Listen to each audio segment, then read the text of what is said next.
From CBS 2 News, this is a special report. Governor Cuomo is giving an update on the coronavirus pandemic in New York. Let's listen in. Robert Mujica, Budget Director. Melissa DeRosa, Secretary to the Governor. Gareth Rhodes, young genius. Total hospitalizations down. Great news. 5,187.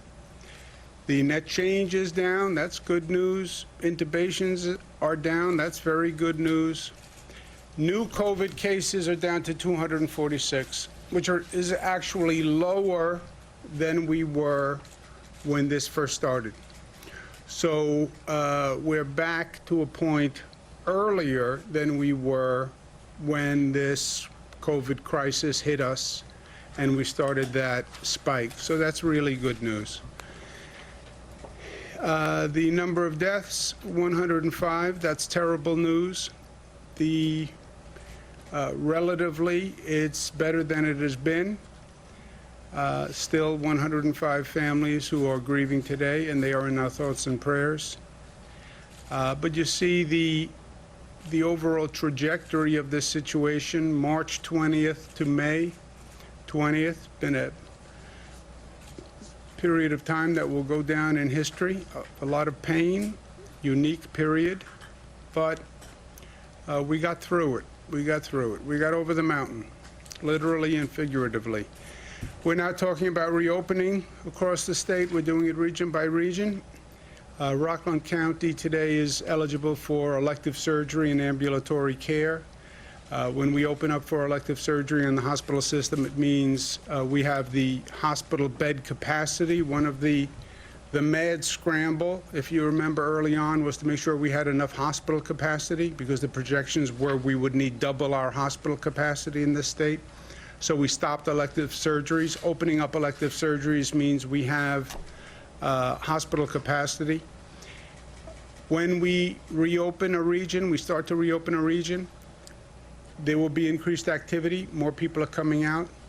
That does not necessarily equate to an increase in the number of cases.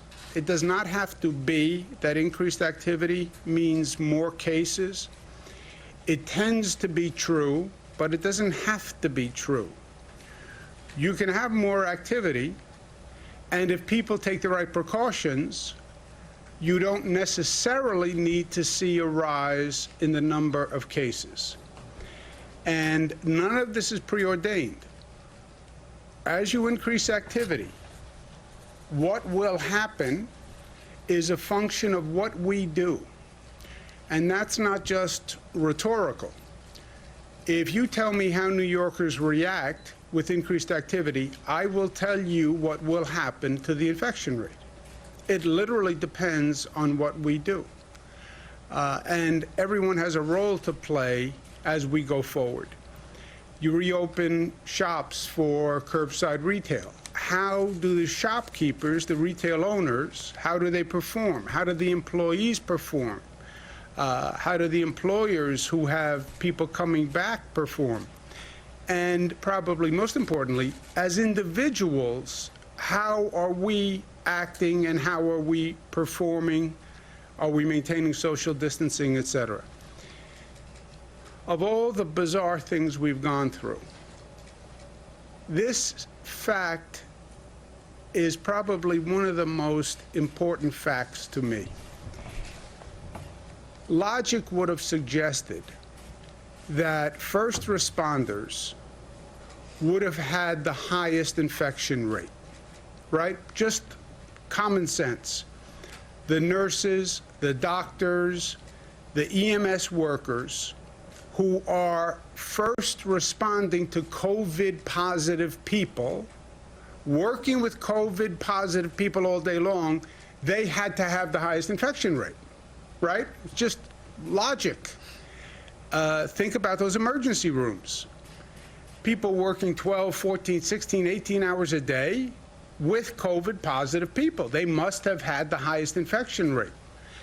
NYPD, first responders, fire department, they must have had a higher infection rate. The first responders, the frontline workers, wind up having a lower infection rate than the general population in that area. how can that possibly be? Because the PPE works. Those masks work. We've literally tested all the frontline workers, transit workers. They're driving the buses. They're encountering hundreds of people a day.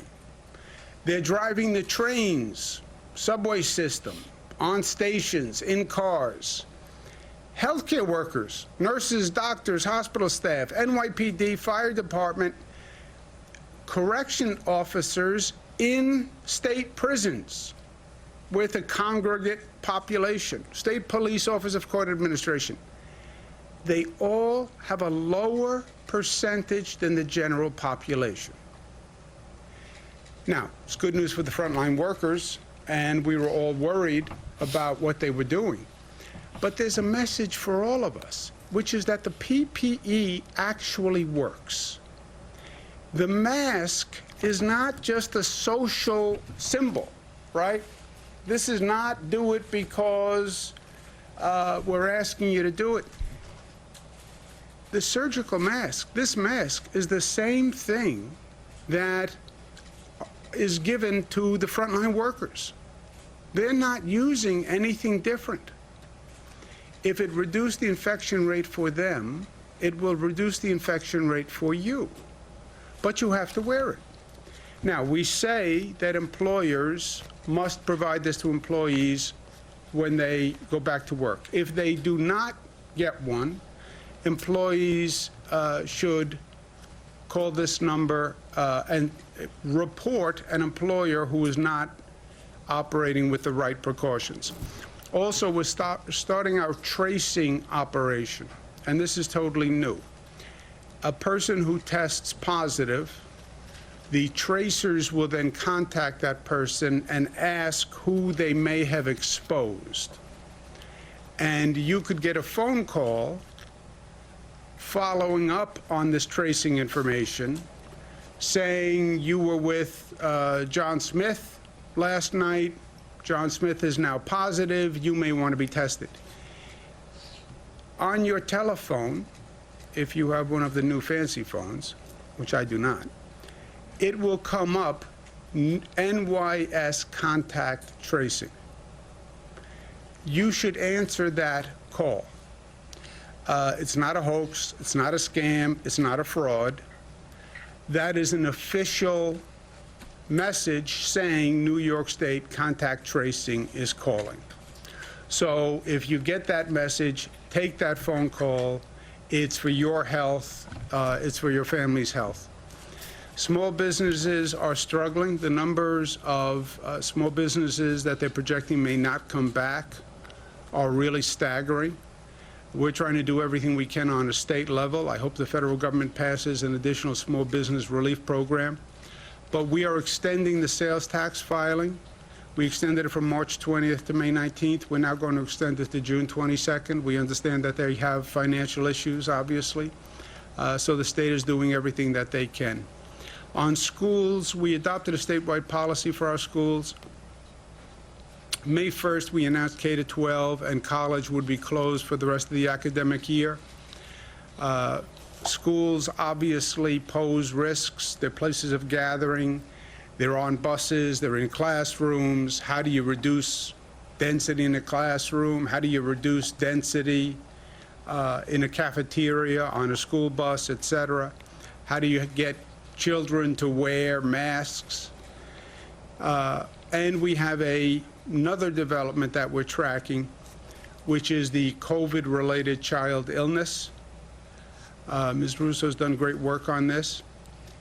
I believe, and I've said this from the start, this did not present as a COVID situation because it's not respiratory.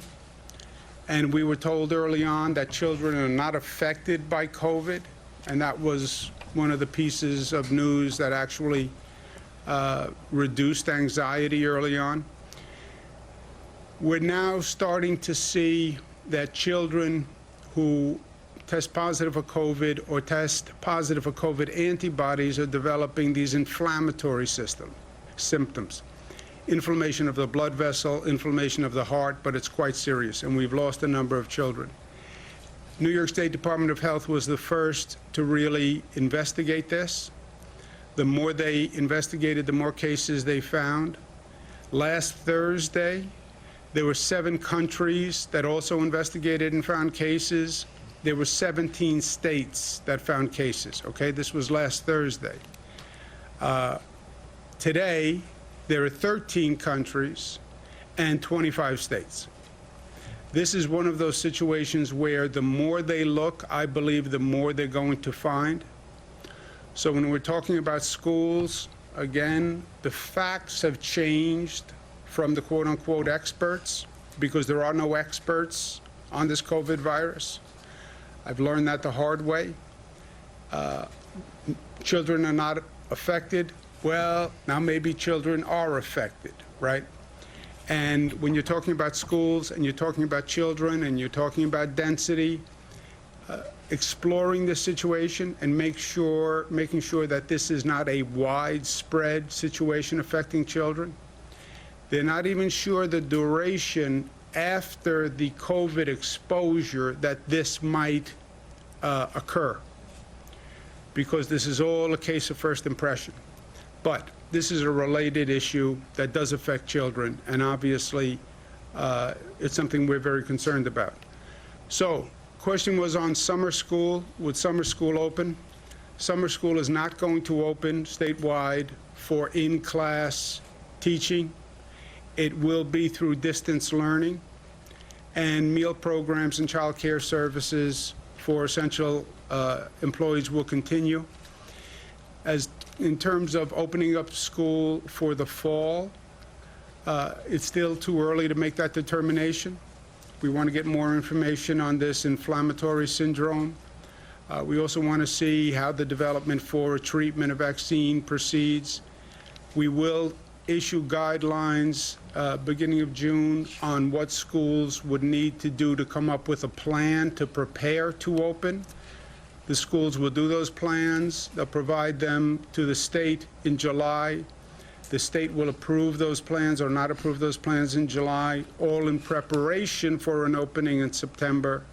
But again, we don't want to make that decision until we have more facts.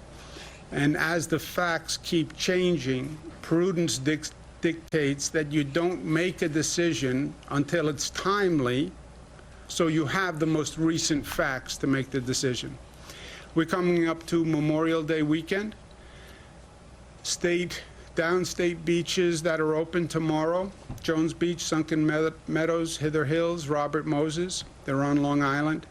Those beaches open at 6 a.m. They close at 9 p.m. Swimming is allowed from 9 a.m. to 5 p.m. And there's Lake Welch Beach in Harriman State Park.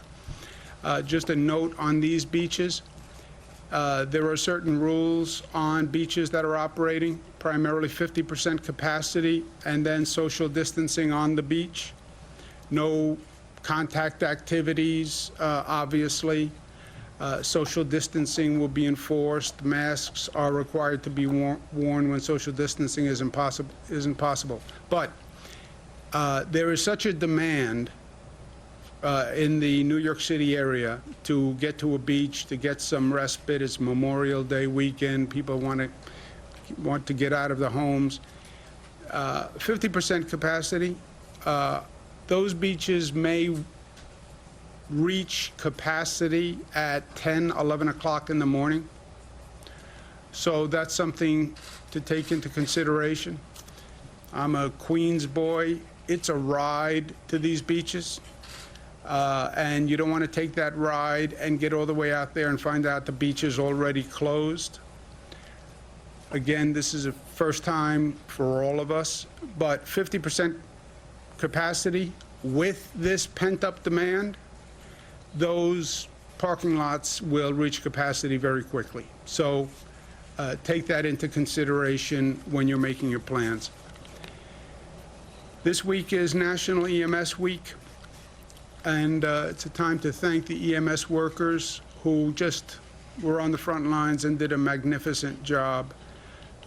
Some of them actually gave their lives to this, and we are all very, very grateful to them, the EMS workers as well as all the frontline workers. But to those who we lost in this battle, and it was a battle, it is a battle, we want to say a special condolences to their families. Really, everybody knew. They knew what inferno they were running into, and they ran into the fire for us. Everybody knew COVID-19 was dangerous, but they didn't stay home. They didn't call in sick. Some people volunteered to come from across the country to help us here in New York, and they lost their lives. We should remember that. And when we're in the midst of this now, when we get a chance to reflect on what has been done here, what we've gone through, and how people reacted, Winston Churchill, never was so much owed by so many to so few. COVID-19, it could kill you. Everyone stay home, except the frontline workers and essential workers. We need you to go to work. Well, I thought you just said COVID-19 could kill me. Yes, but you have to go to work anyway. And they did. And they did. Hospital workers, NYPD, fire department, EMS, grocery store workers, delivery boys, delivery women, they showed up. God bless them.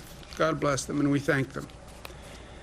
Questions, comments? There's a number of summer camps, at least that are sleepaway, that have already made a kind of decision to close for the summer, that they can't safely reopen.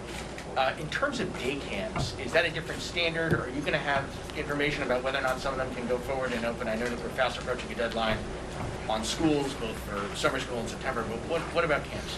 Yeah, do we have a deadline for camps, day camps? The issue with day camps is our guidelines were prepared, as the governor mentioned, with the new COVID-related illnesses in children. We're relooking at those guidelines to make sure that we're not doing this too early. So there are guidelines that apply to daycare presently, but we're relooking at the guidelines for summer camps, non-sleepaway camps, just to make sure that those guidelines actually still work in light of what we're newly finding, right, with the children and that growing number, which is now at 157. But the guidelines meaning you think it's still possible to open, albeit with restrictions? If we can prepare guidelines and the Department of Health feels that you can do it safely, right? So right now, right, we had guidelines that are in place for daycare. Right now, with this new population and the new number of cases, which are increasing every day, before we go ahead and say we want to open more, right, places where children can congregate, we want to make sure that you can do it and mitigate it within the guidelines, and we haven't made that determination yet.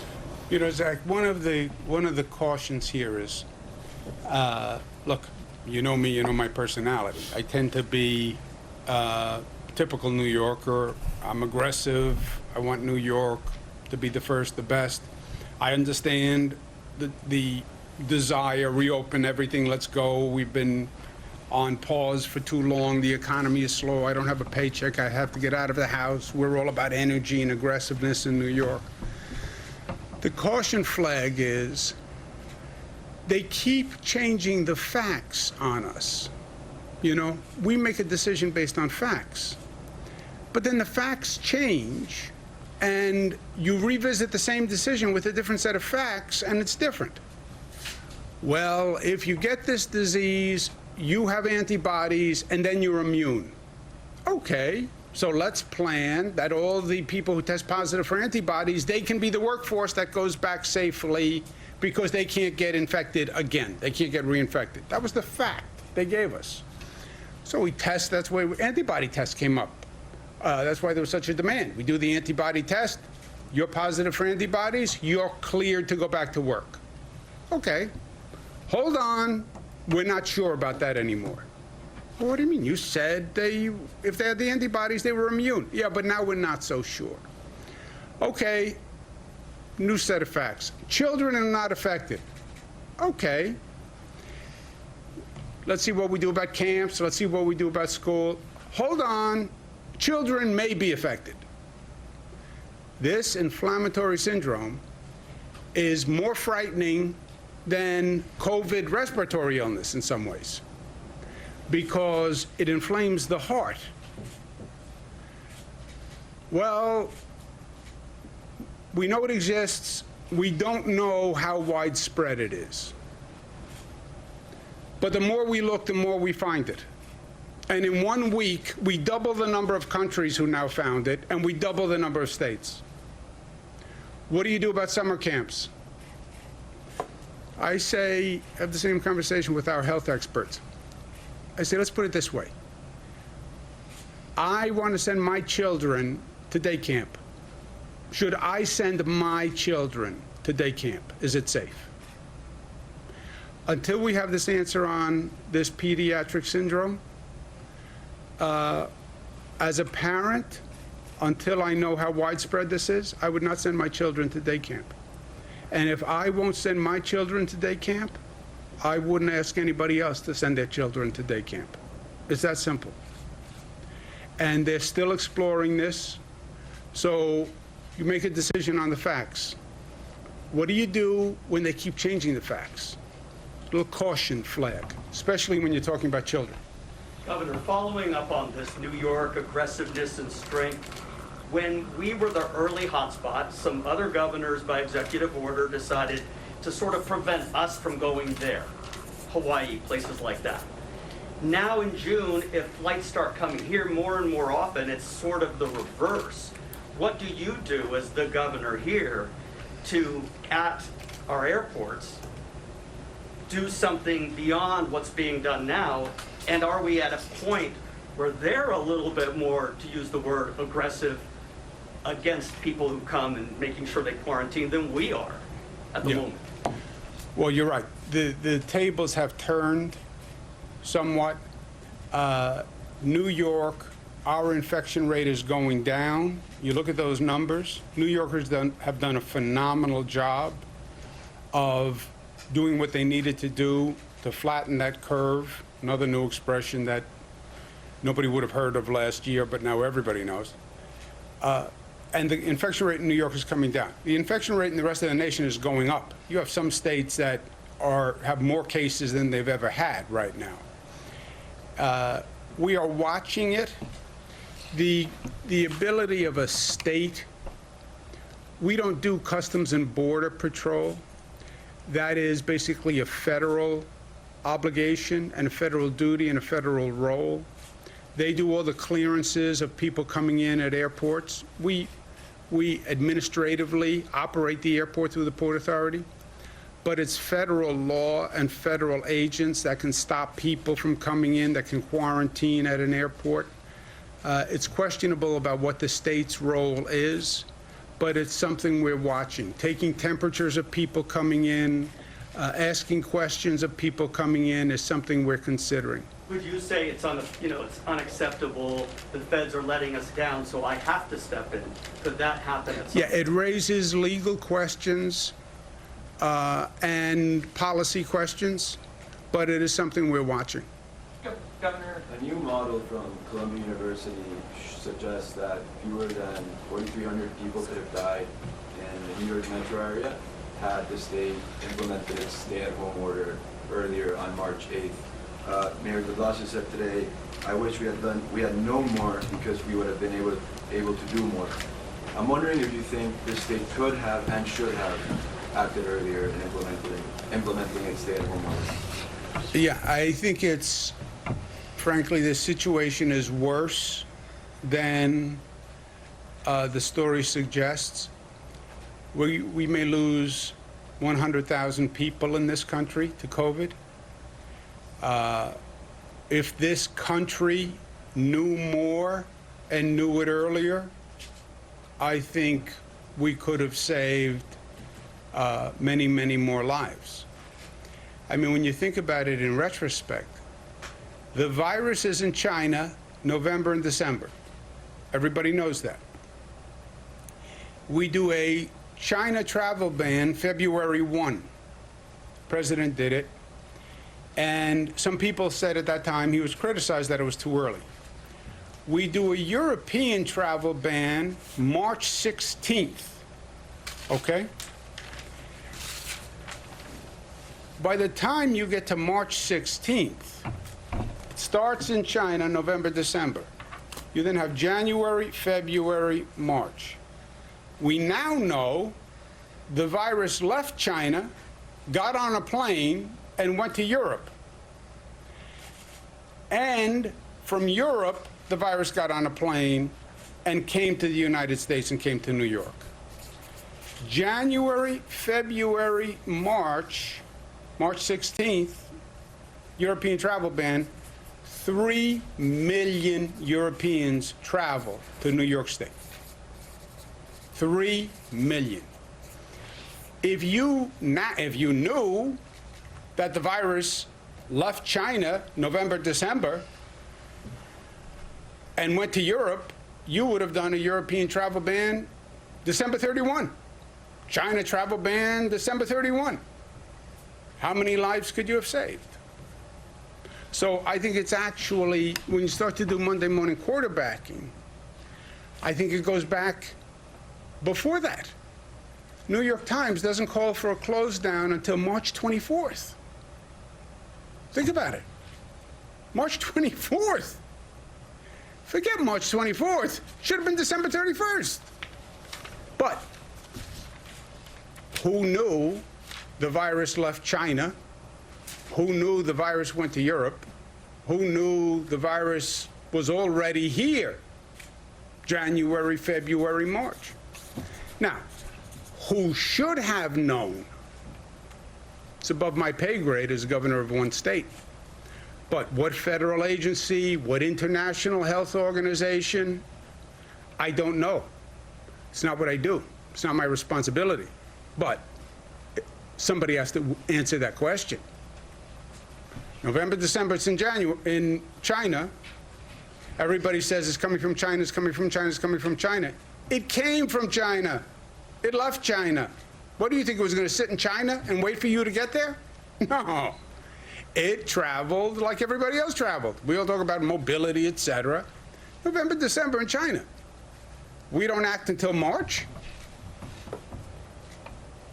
Zach? Governor, state lawmakers are reconvening next week. Are there any issues that you would want them to address, and have you been involved in any discussions with the legislative leaders on what can still be done in the upcoming weeks and months? I talk to the legislative leaders on every significant thing I do with executive order, so I've been talking to them all along.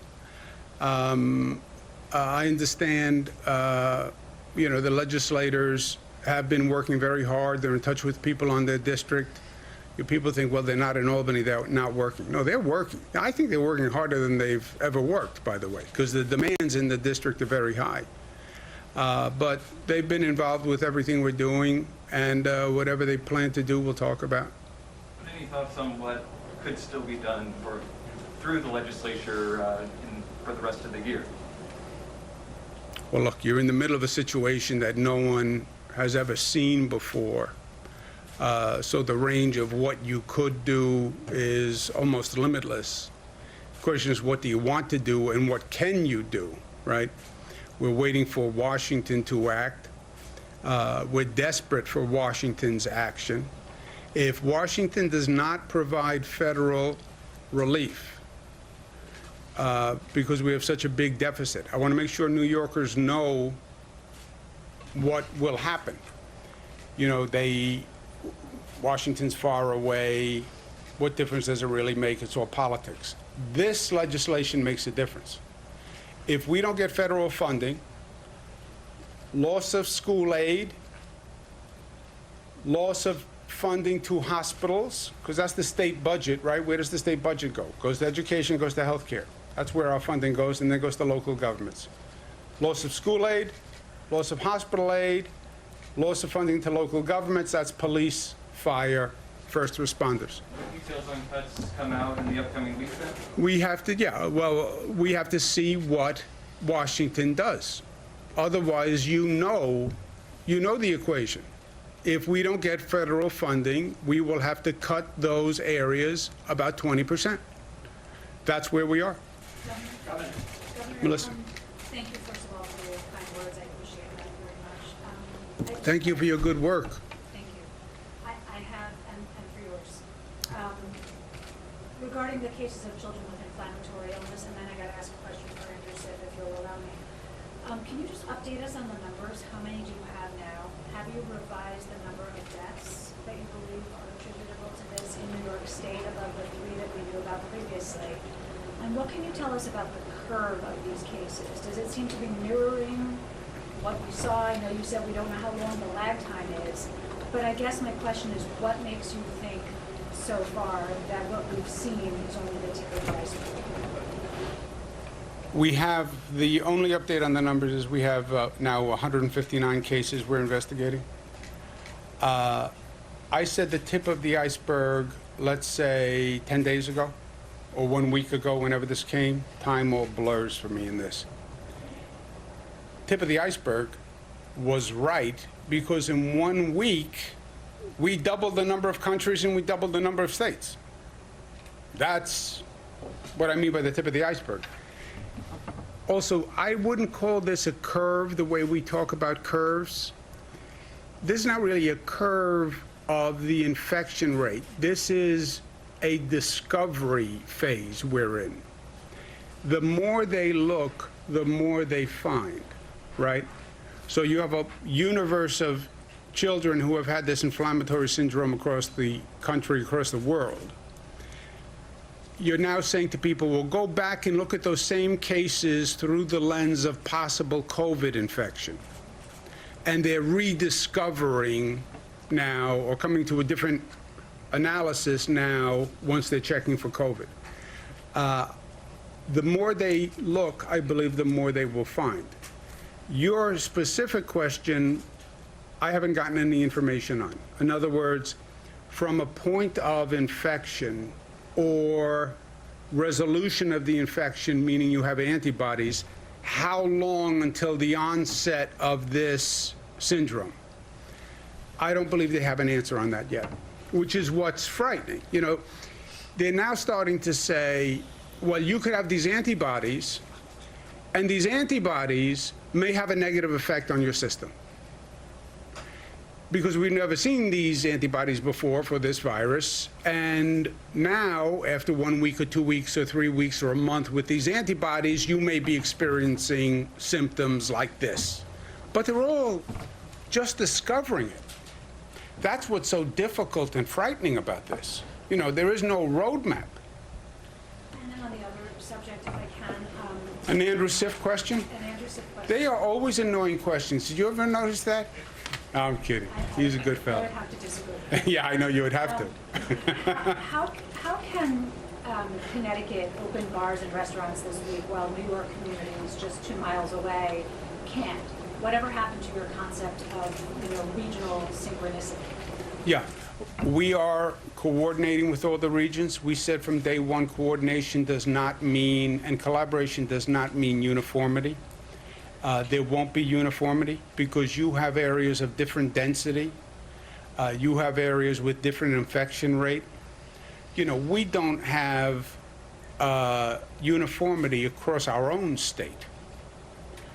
New York City is one situation, Long Island is another situation, Westchester is another situation, upstate, we're already reopening. So it's not uniformity, it's collaboration, because what we do in Albany might affect the Mid-Hudson, might affect what they do in Jersey, might affect what Connecticut does, might affect. So it's the collaboration, and that has been going well. But Connecticut has a different situation than we have here in terms of density, numbers, infection rate, hospitalization rate. Their reality is a different reality. Governor, when it came to shutting down the schools, it seemed the city and the state were on different pages. That seems to be the case now with reopening. Why is it so difficult to get on the same page? And how do you bring clarity to New Yorkers about reopening? Yeah, I don't think we're on a different page at all on schools and reopening. My position is, I don't have a position. I don't know whether or not they should reopen yet. We're getting more information, we're getting more data, and we'll make a decision on the fall reopening in a timely way. We're telling them, go ahead, do your plans, tell me how you would take a classroom, reduce the density, tell me how you would reduce density on a school bus, tell me how you would reduce density in a cafeteria setting, etc. Give us those plans by July. and then we have to make a decision about September. But I don't think there's a difference of opinion or position between the state and the city. Are you aware of that? No, we speak to the city 17 times a day. We've been in lockstep on everything. The indicators that they laid out initially line up almost identically with our indicators. And you know, we did the religious ceremonies decision. It was something that they agreed with on beaches. We wanted to take into account the local situations, and that was something that I know Mayor de Blasio supported. And so we've been operating in lockstep with the city. Sometimes the messaging seems a little different. Well, forget the city. I can tell you this. There are 700 school districts in the state. I closed down, this is a decision we do statewide. I closed down all schools. When I closed down all the schools of the 700 school districts, if you were to have polled them or taken a vote, 550 of them would have disagreed with what I was doing. In retrospect, it turned out right. But if you asked all those 700, of those 700, the overwhelming majority were against the close down. Now, they have a different, frankly, set of concerns than I do. You're operating a school district, you're going to then go to a remote system. This is a major transformation. How do I do it? But you have 700 school districts. Nobody's been here before. Yeah, you're going to have 700 different opinions. But you have one decision maker. But you have 700 different opinions. Thank you, Governor. My question is again about this inflammatory syndrome that is impacting kids. You mentioned oftentimes that you struck a partnership with the Rockefeller University and the New York City Genome Center. Could you please elaborate on what the goal of that partnership is and if they have any findings so far or if it's too early? And also if you can talk about, initially I think you said it was affecting children of all races, but then the doctors discovered that there's a pattern and it's affecting more minority children. Yeah, I can get you the breakdown of the number of children. The work with Rockefeller and the Genome Center is they're trying to figure out why these children. Is there something in their DNA code? Is there some common denominator among these children? Why are these children affected when other children aren't infected? That's basically what they're trying to find out. There hasn't been any recent development of any significance. This kind of research tends to be time intensive, but they're trying to figure out what it is and why is it, and are certain children more at risk? Because the initial finding is so broad. It goes from less than 1 year old, a child less than 1 year old, to 18, 19, 21 years old. That's a big range, male, female. Now it's countries all across the globe. So they're trying to they're trying to narrow the universe to see if there's some common linkage, genetic or otherwise, among these children. But they haven't found anything yet. I can get you the most recent breakdown of the cases that we have in New York. We can get you that today. Last question? So I just wanted to ask on the premise of reopening. So New York City food lines are growing, businesses are shutting up, and Mayor de Blasio is saying that we have to reopen by early to mid-June. Did you discuss this with Mayor de Blasio, or is this news? And also, how much longer can New York City be closed? Just, considering the dire situation, financial situation for many people. Yeah, look, it's a very, very difficult place to be, right?